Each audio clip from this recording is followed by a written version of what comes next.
একটু বিমানটাতে ঠিক করে যেতে পারলাম না।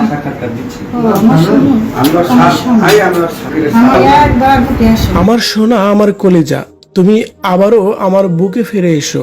এভাবে যেন কেঁদে কেঁদে বুক ভাসাচ্ছে বিমান বাহিনীর পাইলট ফ্লাইট লেফটেন্যান্ট তৌকির ইসলাম সাগরের মা। ছেলের ছবিতে চুমু খেয়ে বারবার আদর করে দিচ্ছে এই হতভাগিনী মা। ছেলেকে নিয়ে আফসোস করতে করতে আরো অনেক কথাই বলছেন তিনি, যে কথাগুলো শুনলে যেন কান্না চলে আসবে রীতিমতোই। ভিউয়ার্স, বিমান বাহিনীর পাইলট ফ্লাইট লেফটেন্যান্ট তৌকির ইসলামের মা আরো কান্না করতে করতে কি বলছেন, এ বিষয়ে জানতে সম্পূর্ণ ভিডিওটি দেখে সঙ্গেই থাকুন। তুমি বিমানটাকে একবার ঠিক করে নিতে পারলা না? আমার সোনা, আমার বুকে ফিরে আসো। আমি শেষবারের মতো হলেও তোমাকে বুকে জড়িয়ে ধরতে চাই। এভাবে যেন ছেলেকে ফিরে পেতে কেঁদে কেঁদে বুক ভাসাচ্ছে তৌকির ইসলামের মা। ছেলের ছবিতে চুমু খেয়ে বারবার আদর করে দিচ্ছেন এই হতভাগিনী মা।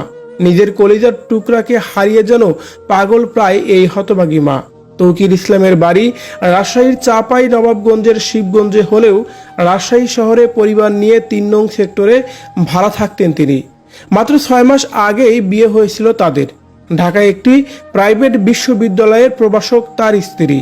সংসারটা ঠিক মতো হয়তোবা গড়ে উঠবে এই ভরসাই ছিল দুজনের, কিন্তু হঠাৎ করেই অনাকাঙ্ক্ষিত এই দুর্ঘটনায় যেন শেষ হয়ে গেল সব স্বপ্ন পুরো পরিবারের।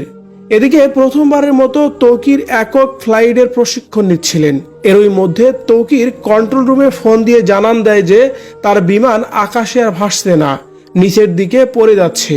কিন্তু একটা বোতাম চেপে প্যারাশুট দিয়ে বিমান থেকে নেমে নিজেকে বাঁচিয়ে নিতে পারতেন তৌকির ইসলাম সাগর। ফিরতে পারতেন বাড়ি, ফিরতে পারতেন পরিবারের কাছে, এবং কি ফিরতে পারতেন সেই স্ত্রীর কাছে যাকে মাত্র ৬ মাস আগেই বিয়ে করেছে তৌকির, যার অপেক্ষায় প্রতিনিয়তই সময় পার করে প্রবাসক স্ত্রী। কিন্তু যে কোনো স্থানে বিমান পড়ে গেলে অনেক বেশি ক্ষতি হবে ভেবেই নিজের চিন্তা না করে সেফ জায়গায় যাওয়ার চেষ্টা করেছে শেষ পর্যন্ত তৌকির। এমন মহৎ কাজের জন্য প্রশংসায় ভাসছে তৌকির ইসলাম সাগর।